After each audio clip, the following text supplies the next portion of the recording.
I have an angel on my shoulder, but a devil in my head.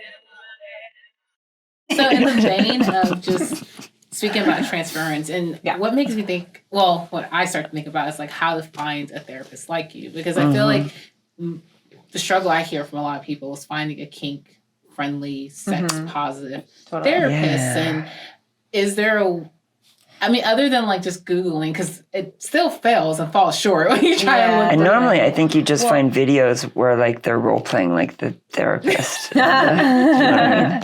That's a whole other rabbit hole. So Psychology Today is a great place to find a therapist. And now they have recently, I think it's pretty recent, where they put like kink-aligned or sex-positive. Oh, really? So you can sort of check boxes according to your specialty. Yeah. Now, the thing to watch out for is that a lot of people will check a lot of boxes so that they'll just show up in people's searches and be more visible. So you have to talk to people. I mean, a lot of people will offer free consultations. I do. And then you sort of just ask, like, you know, your bio says you're sex positive. What does that mean? And do you have experience with kink? And, you know, how do you feel about XYZ? And just trying to kind of get a feel and kind of shopping around a little bit, because if it's not a good fit, then it's not a good fit. You know? I mean, that's so scary when you think about it, though. Like, oh my God. But you almost have to, right? I mean, your therapy is like really a commitment in terms of time and money, and so if it's not working for you, it has to be a good fit.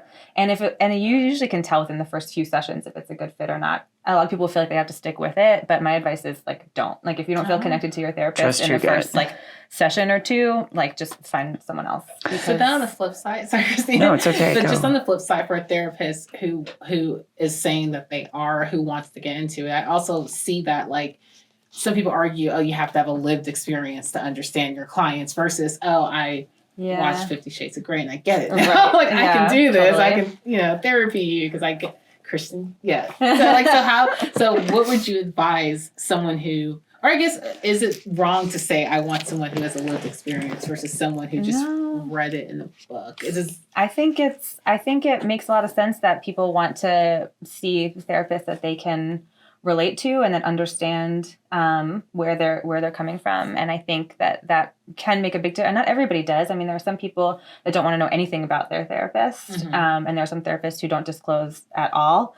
And so that works for some people. But I think a lot of people really want to know that they're understood, that they can be related to, I mean, not just sex, but like, people like to know that I have a kid or that I'm getting divorced or, just whatever it is, because they feel like it's relatable. It makes me kind of human. And when I say I have lived experience with all this, they're like, oh, okay, so I don't have to explain these terms, or what this means, or you just know more about this situation than I would have to sort of like educate a therapist, which can put a lot of burden on a client. I have an angel on my shoulder, but a devil in my head.